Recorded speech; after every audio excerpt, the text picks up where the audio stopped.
To the untrained eye, this might look like any other Egyptian mummy, but not to the experts. My first reaction when I saw this mummy was, oh my God, it's a pharaoh. He looked impressive. I mean, you could see why people had suggested he was one of the missing royal mummies. There's a growing consensus this is the long-lost mummy of a great king. As science probes the mystery of his identity, the tale of his life after death is unfolding.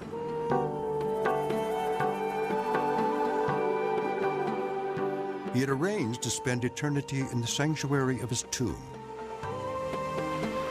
But he traveled far, to strange lands beyond the boundaries of the world he knew.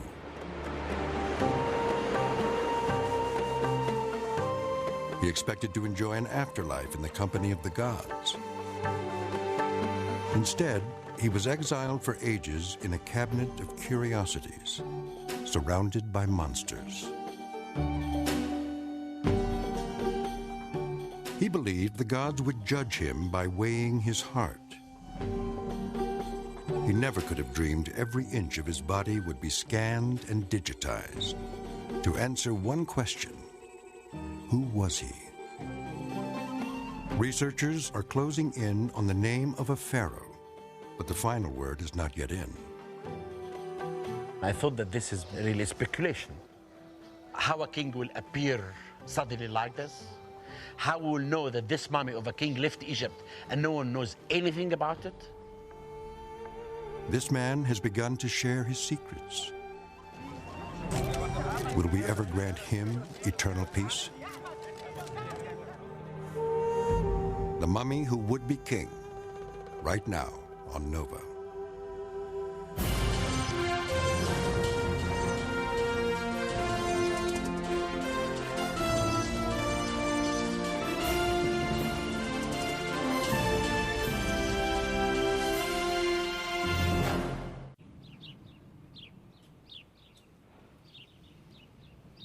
On the campus of Emory University in Atlanta, the Michael C. Carlos Museum celebrates a royal visitor.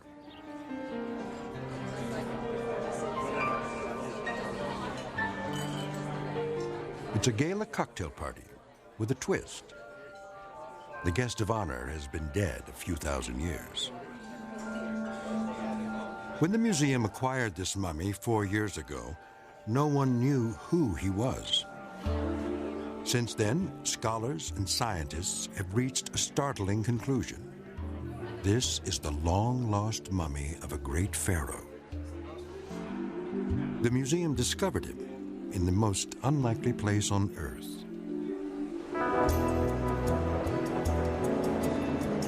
Niagara Falls has always attracted crowds. Novelty seekers, nature lovers, just plain lovers. The relentless flow of tourists made this an ideal spot for one of Canada's first museums. Founded in 1827, the Niagara Falls Museum was state-of-the-art for its day, designed to educate and entertain in equal measure. It served up a microcosm of all the wonders of the world to a public hungry for distant horizons. It had something for everyone. Visiting scholars praised its vast collections of specimens. Children were enthralled by its assorted freaks of nature. These cabinets of curiosities full of all this wacky stuff are basically the origin of museums. And sadly enough, I think some of the academics today and experts in this and that forget that this is where it came from. In my view, museums were even more entertaining back then. They really were set up to romance the imagination. In the mid-19th century, little could match the romance of Egypt, and the Niagara Falls Museum decided to purchase some mummies. It was an age when such commodities were readily available. What you had in Egypt in those days was poor people who made their living taking tourists around. So If a European tourist said, "I'd really like to take a coffin home," and you knew that the price you'd get for that coffin might feed your family for the rest of the year, I certainly would have gone and got a mummy out of a tomb for them. In truth, the land nearly overflowed with bodies. The ancient Egyptians had practiced mummification for 3,000 years, compelled by the conviction that the body had to last forever. The Egyptians believed that in order for your spirit to have continued existence, it needed the body as a home base on earth. And so that was the important part of keeping the tomb closed and keeping the mummy intact in the tomb. Over the centuries, mummification techniques evolved and different styles emerged. But the goal remained the same: to prevent the decay of the body. Sometimes the brain and internal organs were removed. Often the body was dried out with natural salts. Linen wrappings preserved a lifelike silhouette. Resin, the sap from pine and fir trees, sealed the body and killed bacteria. The ancient embalmers did excellent work. Still, it's a wonder any mummies are left at all.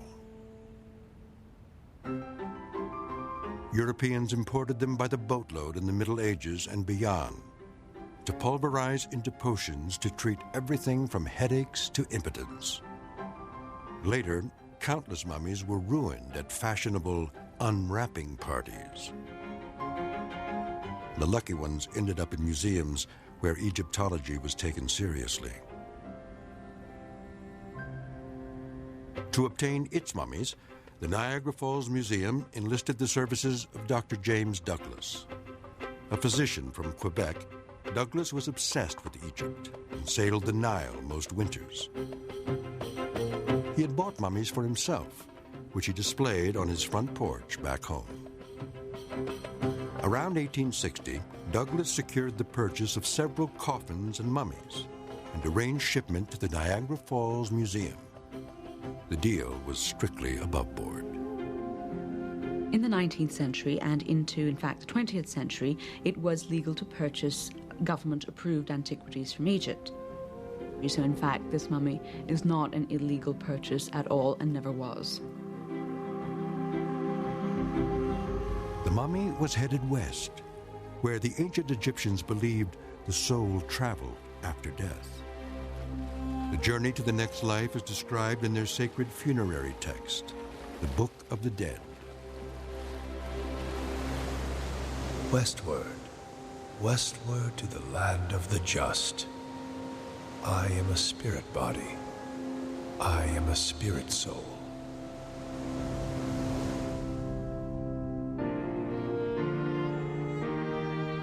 When Douglas's shipment arrived in the honeymoon capital of the world, the Niagara Falls Museum had an instant hit. People flocked to see the mummies in their painted coffins, especially the beautifully wrapped General Ossipumped Nefru, even though his name and rank were entirely fabricated. No one thought twice about the unwrapped mummy with crossed arms. The study of mummies is really pretty new. Nobody had unwrapped a royal mummy until the 1890s. And so nobody knew what to expect. Nobody knew how a royal mummy would look different from another kind of mummy. The mummy was seen by thousands of visitors who signed the museum guest book. Abraham Lincoln, Ulysses S. Grant, and P.T. Barnum dropped by. The museum changed locations 5 times. The world went to war twice. For a century, the mummy lay exposed, sharing the limelight with the real crowd pleaser, the museum's whale skeleton. All sorts of people gazed upon the mummy, just not the right people. Few Egyptologists seem to have honeymoons. So we don't wind up in Niagara Falls, and I think it had just not really been noticed by most people for a long time because no one really went there. Egyptologists all have their own little specialities, and unless you are somebody who knows your mummies, you probably wouldn't even think anything odd about it, as well as the unbelievable thing that a pharaoh could be found in effectively a freak show. For a century, the mummy got no respect. And then someone finally gave him a second glance. In 1966, a German engineer on a business trip found himself with time to kill on a Saturday afternoon. We took a walk around Niagara Falls, and we stopped by the Niagara Falls Museum, which claimed to have the best prepared mummies in the world. Inside, Meinhard Hoffmann was drawn to a mummy in tattered wrappings. Its name, Sebnestep, was probably made up. But the wife of Amenhotep IV? That would be Queen Nefertiti, whose famous bust resides in a museum in Berlin, and whose mummy has never been found. The Germans have a certain affinity for Nefertiti. So that's really how I started wondering.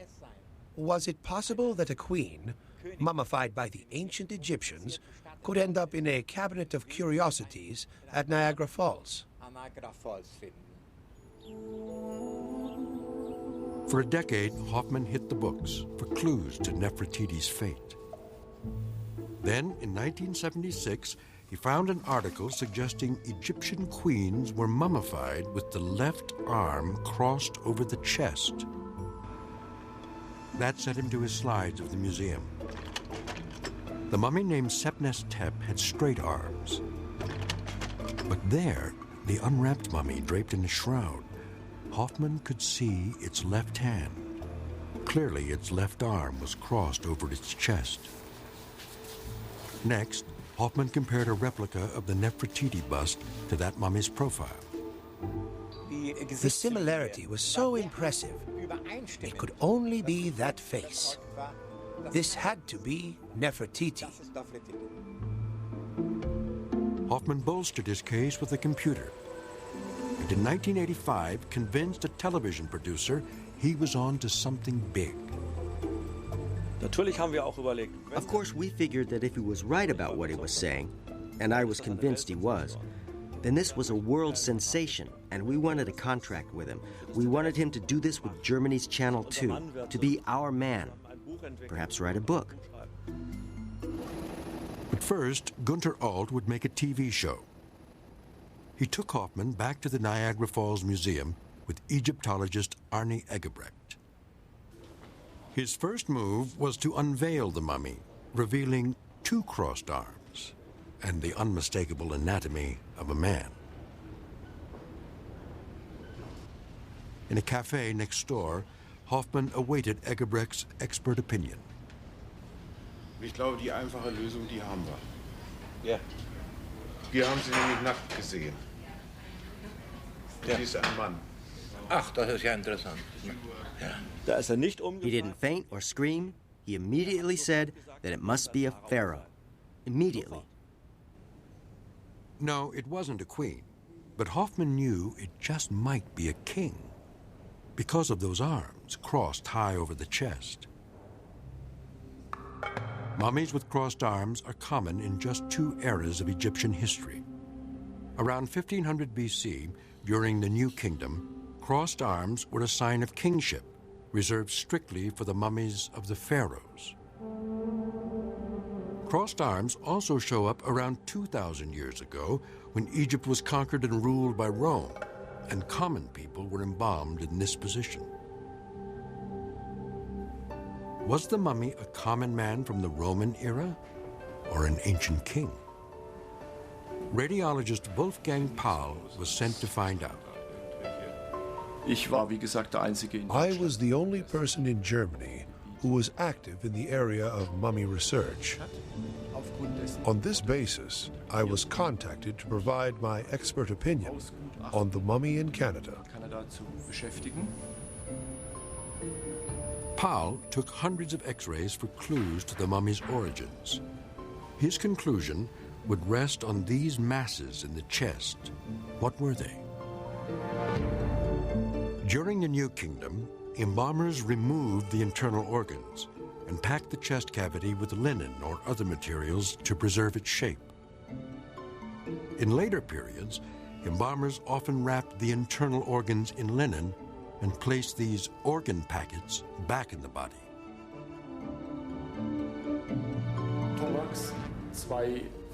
Wolfgang Paul would deliver a clear interpretation of the X-ray to producer Gunther Alt. With absolute certainty, I can say that these are two organ packets. We can therefore make the unequivocal statement that the so-called Nefertiti mummy is not a royal mummy and is not a king's mummy of the New Kingdom. Clearly, if the expert, with all his studies and all his knowledge of 5,000 or so mummies, if he says it is not, then it is not. German television pulled its funding. Paul's report was never published. It had been an outrageous longshot. The idea that Niagara Falls might be home to a pharaoh, much less one from the New Kingdom. Some of Egypt's greatest pharaohs ruled during the New Kingdom. It was a golden age that began around 3,500 years ago and lasted 5 centuries. The arts flourished. Shining monuments arose. Egypt became one of the most powerful nations on earth. The pharaohs of the New Kingdom were the first to carve their tombs into the rock of the Valley of the Kings. Sealed in underground chambers stocked with treasure, their mummies would be safe for eternity, or so they believed. Excavations began in the Valley of the Kings over a century ago. But only one pharaoh was found undisturbed in his tomb. His dazzling grave goods and gold coffin were sent to Cairo, but the mummy of Tutankhamun still rests in his burial chamber. All the other royal tombs had been robbed in antiquity. It seemed the mummies of the pharaohs had been lost in the plunder. But just outside the Valley of the Kings, the hills were honeycombed with the tombs of noblemen. And though it was illegal, villagers mined the cliffs for treasure. The members of one local family, the Abd el-Rasuls, seemed to have uncanny luck. Sometime in the mid-1800s, they nearly fell into the biggest find of their lives. They told people they were looking for a missing goat and stumbled upon the tomb by accident, but in fact, I'm sure they were prospecting for tombs to rob. At a place called Der al-Bari, they spotted a steep shaft carved into the rock. So deep, they would need ropes to investigate. They had discovered a royal tomb they would keep secret for years. But eventually, royal grave goods appeared on the antiquities market. By 1881, rumors reached the authorities in Cairo. They sent agents down to investigate, and there was a falling out in the Abd el-Rasul family, and eventually one of them squealed on the others and brought the people from the Cairo Museum to see where the tomb was. And of course, when they went in there, they were shocked beyond belief. The moment was recreated in an Egyptian feature film. The tomb was filled with coffins bearing the names of some of the most important pharaohs of the New Kingdom. Seti I, Ramses II, Thutmose III. Within the coffins were the long-lost mummies of 9 kings. Why were they assembled here, in an unmarked, unadorned tomb? The royal tombs in the Valley of the Kings were plundered during the New Kingdom. And it got so bad that the priesthood of around 1000 or so BC decided to give up on trying to preserve the mummies in their individual tombs, instead move them to a couple of hiding places where they were all concentrated together. There was nothing left on them to tempt robbers, and they could be watched. The authorities moved the royal mummies to Cairo. Years later, a second cache was discovered, and today the mummies of some 20 New Kingdom pharaohs rest in the Egyptian Museum. You can read about the exploits of these pharaohs. You can go and look at their monuments. But we're very fortunate because we can actually look at the pharaohs themselves. Majestic even in death is King Seti I, who expanded Egypt's empire in a series of military campaigns. His son, Ramses II, was unrivaled in Egyptian history.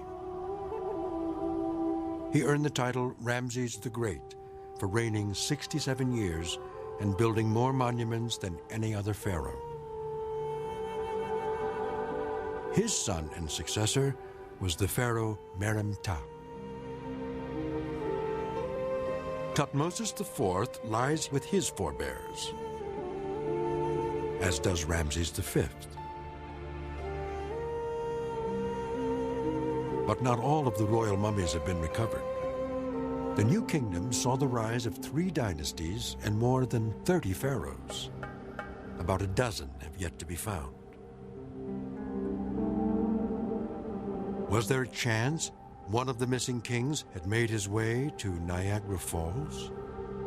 The German scientists had ruled it out. But then the mummy caught someone else's eye.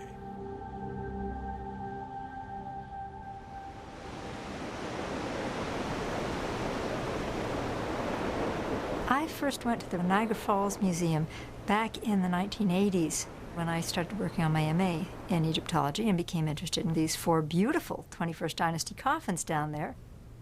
And so I went and started looking at the coffins very carefully and gradually got interested in the inhabitants of the coffins. Soon, Gail Gibson began to speculate about the superb preservation of this mummy, the position of his arms. The mummy was always a very interesting fellow to look at, but it never occurred to me that it was not just my own romantic imagination, thinking he was a king. But in 1991, Gibson had a reality check when she invited a visiting mummy expert to Niagara Falls for the day.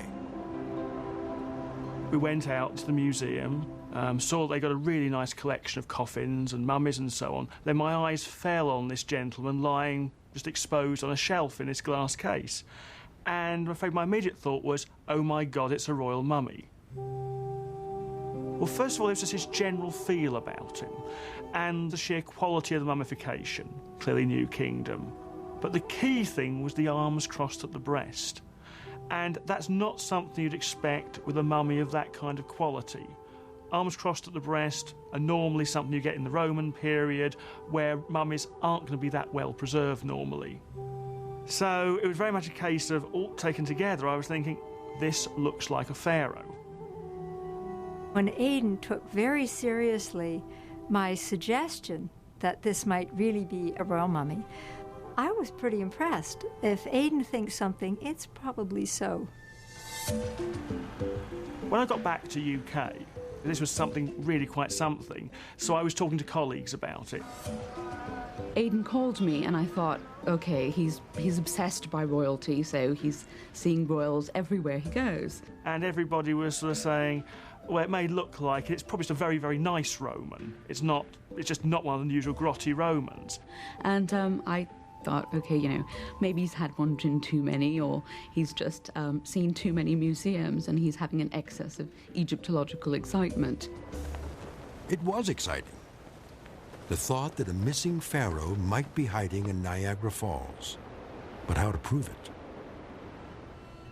To be a mummy of the New Kingdom, he would have to be over 3,000 years old. Unfortunately, radiocarbon dating can be problematic when dealing with Egyptian mummies because of contamination. The Niagara Falls mummies left Egypt back in the 1860s. Then they were shipped across the ocean, landed in Montreal, came up the St. Lawrence Seaway into Toronto at last.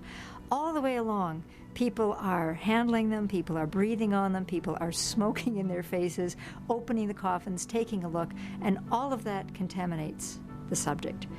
And so you might get a date that was quite wrong. Still, in 1994, the owner of the Niagara Falls Museum allowed a researcher to date a small tissue sample from the mummy.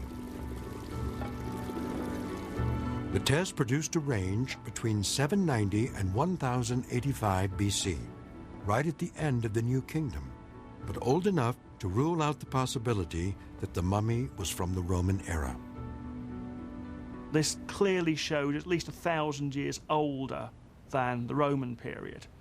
And once you know that, it becomes even more likely to be a king's mummy, because crossed arms at the breast are really not found at any other time in Egyptian history, except in the New Kingdom, pharaohs. Finally, a piece of hard evidence he really could be one of the missing kings. But which one? Probably not one of the pharaohs at the end of the New Kingdom who were buried near the Nile Delta, where their mummies would have decayed. Presumably, not one of the kings whose mummies may well have been destroyed by vengeful priests or noblemen. Ultimately, one candidate seemed to stand out, the founder of the 19th dynasty, Ramses I. The mummy bore a strong resemblance to that king's descendants. Many people have thought that this mummy looks an awful lot like King Seti I and Ramses II and Merenptah. He really looks like that group of kings who are father, son, and grandson. If he was Ramses I, here were his son, his grandson, and his great-grandson. In addition to his striking looks, it was clear this was the mummy of a mature man, not a boy king. Ramses I was Egypt's top military commander and past middle age when the pharaoh he served appointed him to the throne. He died after ruling less than 2 years and was buried in the Valley of the Kings. But when his tomb was opened in the 19th century, his mummy was gone. Ramses I was not among the pharaohs the authorities discovered in the royal cache at Deir al-Bahri. But they did find an intriguing clue, a shattered coffin bearing the name of Ramses I, with inscriptions by the priests stating they had moved his body to safety. Exactly how and when his mummy might have left the cache remained to be solved. The case for Ramses I was promising, but needed serious research. And so the man with crossed arms continued to play second fiddle to General Ossipumped Nefru. He was a footnote in a freak show that had seen better days. The roof leaked. The owner wanted out. The museum needed a savior.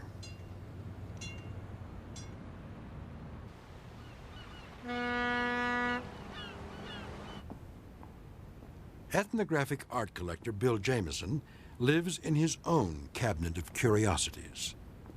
A connoisseur of shrunken heads and other oddities, Jameson was a longtime fan of the Niagara Falls Museum. I probably went a couple times a year, and I started talking to the owner. I said, "Have you ever thought of selling the place?" And he said, "Make me an offer." In the fall of 1998, Jameson signed a deal to buy the entire contents of the museum. To offset the expense, he decided to sell off what seemed most valuable, the Egyptian artifacts. He consulted Gail Gibson, who explained that the coffins, though battered, were of exceptional quality. The mummies were probably average folks from late in Egyptian history. except for the man with crossed arms. But she said he did have the look of a king, if I recall, or he looked like somebody in some kind of royal capacity. But I never really took notice of it, you know. Jameson put the entire collection on the world market. All these letters went out telling people we had this collection for sale for $2 million US. Where I came up with the price, I don't know. It just kind of seems I liked that figure. Word drifted south. At Emory University, the Michael C. Carlos Museum had a new curator of Egyptian art. Peter Lacovera hoped to expand the museum's holdings. He was surprised to hear a trove of artifacts was on sale in Niagara Falls. I think most people knew that there was sort of a collection up there, but it had never been published or in any way made available to the scholarly community. On the advice of a Canadian colleague, Lacovera traveled north. I was very impressed with the number and quality of the coffins. The fact that they weren't too far gone, not yet.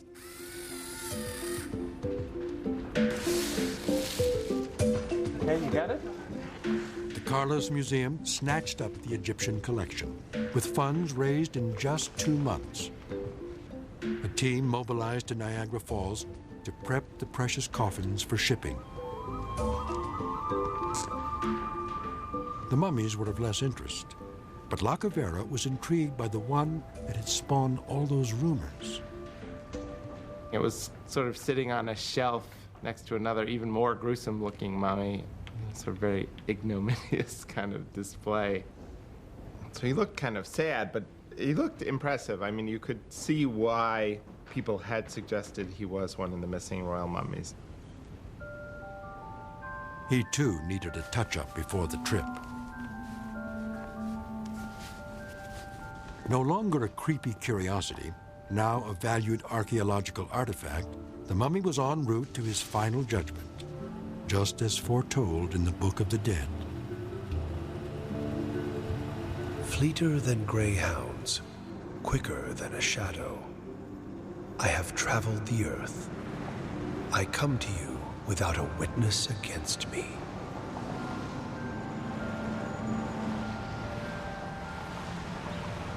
At the Carlos Museum, the question could no longer be ignored. Was this Ramses I?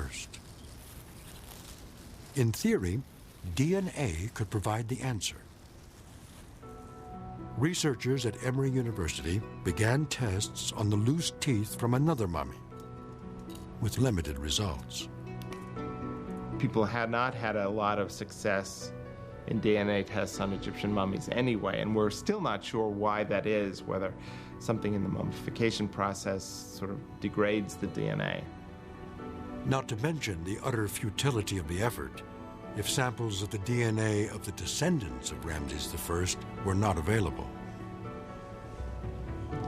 In Egypt, we're not going to be giving out DNA samples unless we are assured that this technology works.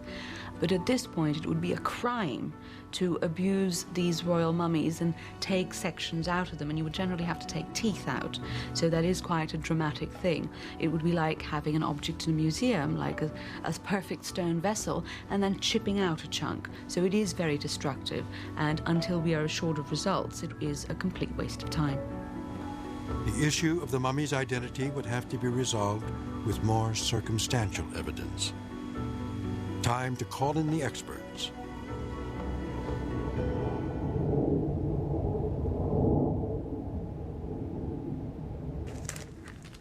After years of hearsay, Salima Ikram would finally see for herself. She wrote a volume on the pharaohs in the Cairo Museum. How would this mummy measure up?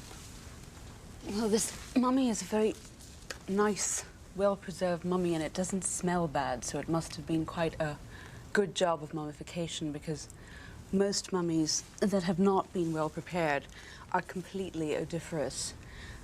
It certainly isn't a late 20th dynasty royal mummy, because if it were, it would have had its onions put into its eyes, and this one doesn't.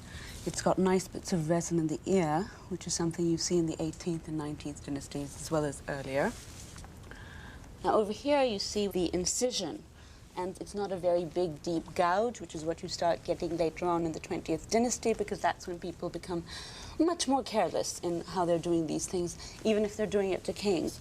Down here, his genitalia is also wrapped, and this again you get with a lot of the royal mummies in the same way. Sometimes it's more attached to one leg or the other, but he seems to be quite well centered. The most thrilling moment was actually looking at the mummy and thinking, oh, you cannot possibly be a royal mummy, and then looking at it and thinking, oh my God, you probably are a royal mummy. And so I emailed Aidan and said that he was totally right, that as far as I could tell, it was a royal mummy. Gail had this view, I had this view, and now Salim rejoined me in this. It suggested there really was something in it, and it wasn't just one of us having a hallucination. Momentum was building. Emory Hospital volunteered its services. This won't hold in a second. Orthodontist James Harris has a unique claim to fame.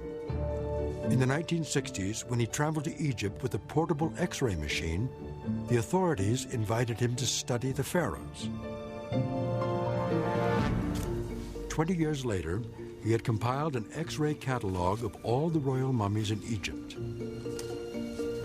He flew in from Michigan to assess this contender.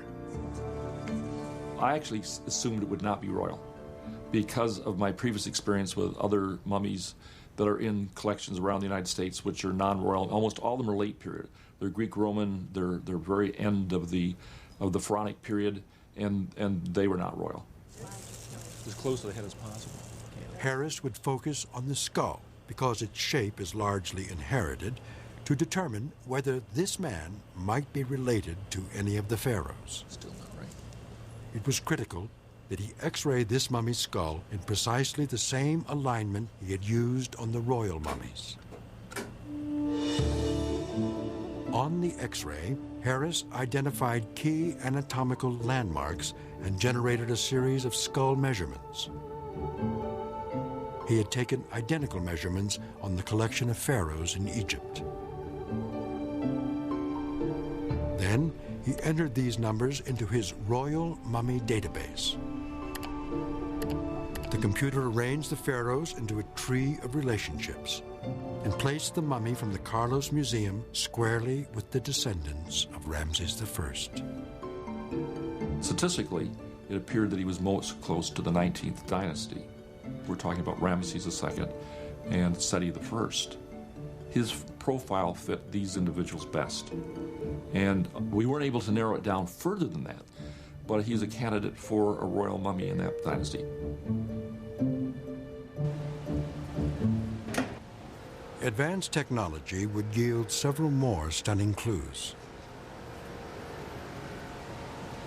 A CT scanner provided three-dimensional views of the mummy inside and out. We'll take some high-resolution detailed images of the head and neck. The brain had been removed through the nose, standard practice in New Kingdom mummifications. The skull was nearly filled with a hardened mass of tree resin, a rare commodity in Egypt. It was very expensive, and so you would consider that it would be lavished on royalty and not used so much on lesser people. Then the team explored the contents of the chest cavity. First up, more resin. And you can see the resin is pouring. Yeah. It's a huge amount. These are tubular structures in both chest cavities inside the resin. 15 years earlier, Wolfgang Paul had claimed these structures were organ packets, which are rarely found in mummies of the New Kingdom. This team would anxiously contemplate the same conclusion. Like that earlier, so. The organ packs, are they usually round like that? We began to see some ghost images in the body, and we were, wondering whether, oops, does that mean that this is a later mummy? But then they turned out not to be these organ packs, but tightly rolled strips of linen. The CT scan revealed what an X-ray could not. Embalmers had stuffed rolls of linen beneath the mummy's ribs. The same technique was used on several royal mummies. That was a nice confirmation that it's a New Kingdom mummy.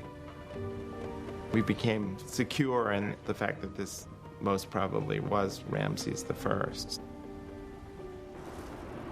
With the tools of science, the museum had gone as far as it could to uncover this man's identity. Then Bill Jameson provided one last clue when he received an unexpected package from a fellow collector. It was a copy of a travel journal written and photographed in 1860 by Dr. James Douglas on a cruise up the Nile. In this journal, there was some reference to purchasing of a mummy. And I made copies of this, and I sent it to Atlanta because I thought it might help with their investigation. It did help. In it, Douglas boasted about buying a fine mummy for the Niagara Falls Museum. He also wrote about one of his contacts in the antiquities trade, Mustafa Aga, a notorious middleman between tourists and tomb robbers. Mustafa Aga was the dealer who was working with the Abd al-Rasuls who found the cache of royal mummies at Deir el-Bahri. So that journal really linked Niagara Falls to the cache. At last, a plausible scenario for what might have happened to the mummy of Ramses I. When the Abd al-Rasuls discovered the cache, the body of Ramses I was probably there. Perhaps they broke open his coffin and unwrapped his mummy, looking for jewelry. Then Mustafa Aga could have alerted them that a Canadian tourist, Dr. James Douglas, was looking for mummies. The Abd al-Rasuls could have pulled the mummy from the cache and sold him off to a museum in Niagara Falls. The rest is history.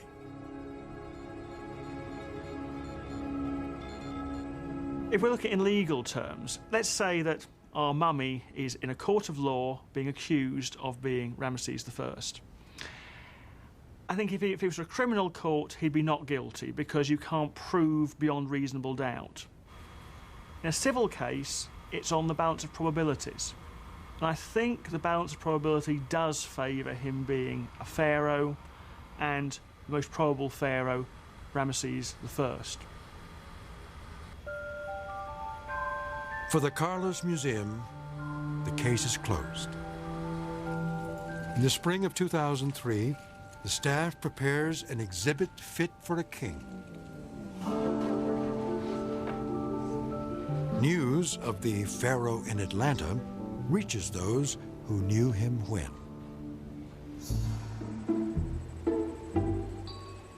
Meinhard Hoffmann has never doubted the royal status of the mummy. Back in 1985, he even had his lawyer notarize a statement that he was the first to discover a king in Niagara Falls. He listed 3 possible candidates: the pharaoh's Ai, Horemheb, and Ramses I. Here's the real reason I did that. Because if all of a sudden you come out and say, "Oh, I knew all that 20 years ago," people can doubt you. People will doubt you and say you're nothing but an opportunist. As for Wolfgang Paul, who dismissed the mummy in 1985, his views have been tempered by the carbon-14 date, CT scans, and other new findings.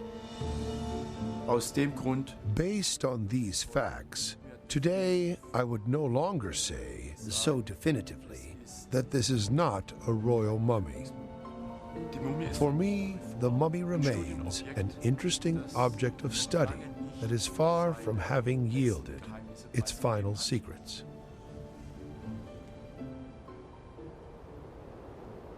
And what of the mummy's homeland? Will his descendants embrace him as the founder of a great dynasty? In matters of mummies and all antiquities, one man speaks for Egypt. Zahi Hawass. When I heard in the news that this is a mummy of Ramses I, I thought that this is speculation. I thought it's maybe a joke. How a king will appear suddenly like this? How we will know that this mummy of a king left Egypt and no one knows anything about it? The only person really who talked to me about this mummy is Peter Lacovara.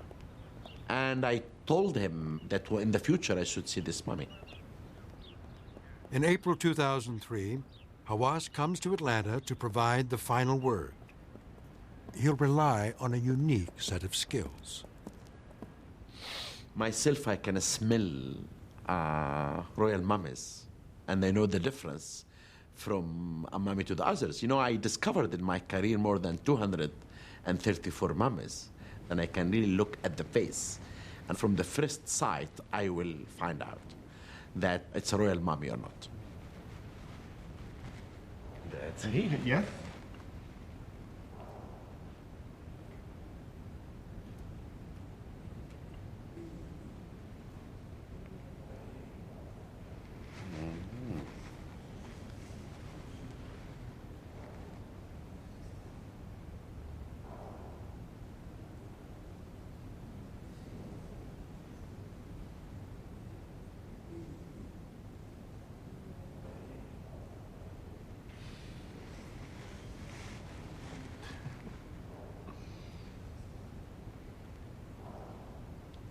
He looks like a king. Hmm? Yeah, he looks like City, For sure. doesn't he? Yeah. Exact city. He does. Exactly, yeah. You have the style of the new kingdoms. Mhm. Perfect. I can confirm that this is a mummy of the pharaoh, but I'm not sure if I can say that this is a mummy of Ramses I or not. But since Ramses I mummy is missing from the cachette of Deir el-Bahri, then maybe we can say that this is a mummy of Ramses I. The Carlos Museum honors its king with a gathering of Egyptologists and old friends. It gives one a sense of great personal connection when you can look on the face of Ramses I and find the missing link between all of these royal mummies of the 19th dynasty. Well, there's an old saying, to speak the name of the dead is to make them live again. So to say Ramses to him again is rather nice. He has his name back. It's nice to see him in a fitting position rather than what looked like the cases in some kind of cheap jewellery store. You're the man to be credited for getting him out. I'm the guy that sold him. I don't know. I don't think you can actually own a pharaoh. It'll be around a lot longer than me. I'll be dead and gone, and it'll be in another collection or museum. Looking down from heaven or wherever Ramses I is, I think he'd probably be pleased that, here thousands of years later, he's back to receive prayers and visits from friends and relatives in order to continue his eternal life. For a season, the people of Atlanta marvel at a time traveler in their midst. But he will not rest here long. In October 2003, the mummy comes closer to heaven than ever imagined in the Book of the Dead.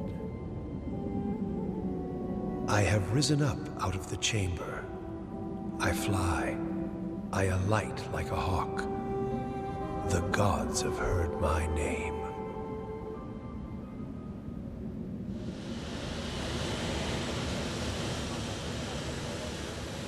In Cairo, the mummy who would be king is received like a superstar.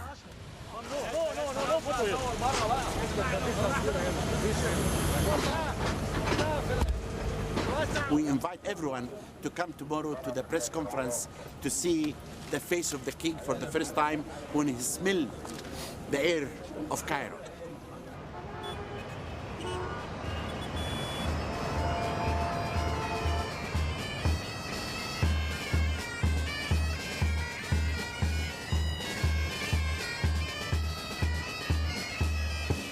The Egyptian Museum celebrates an extraordinary gift from an American museum.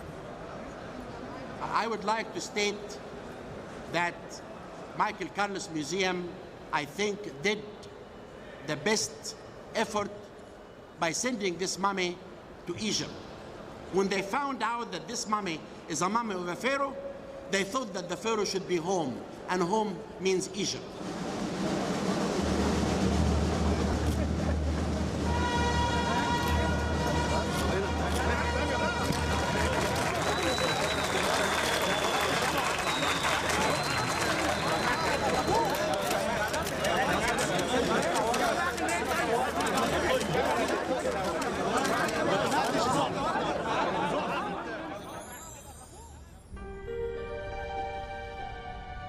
In life, he may have ruled the land, but in death, he lays claim to our imagination. His journey goes on. I am strong. I have awakened. My body will not be destroyed in this eternal land.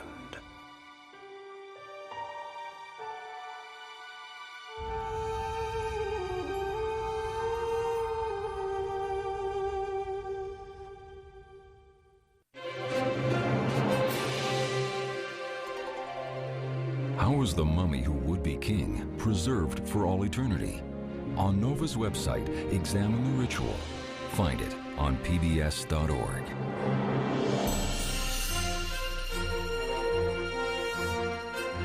Join us Friday at 9:30 as NOVA looks back at the sinking of the largest battleship ever built, the Yamato.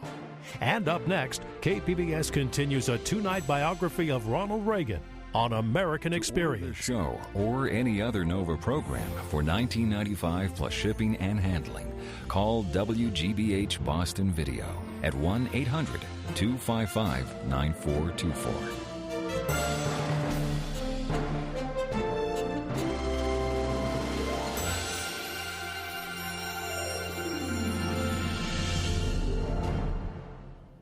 NOVA is a production of WGBH Boston.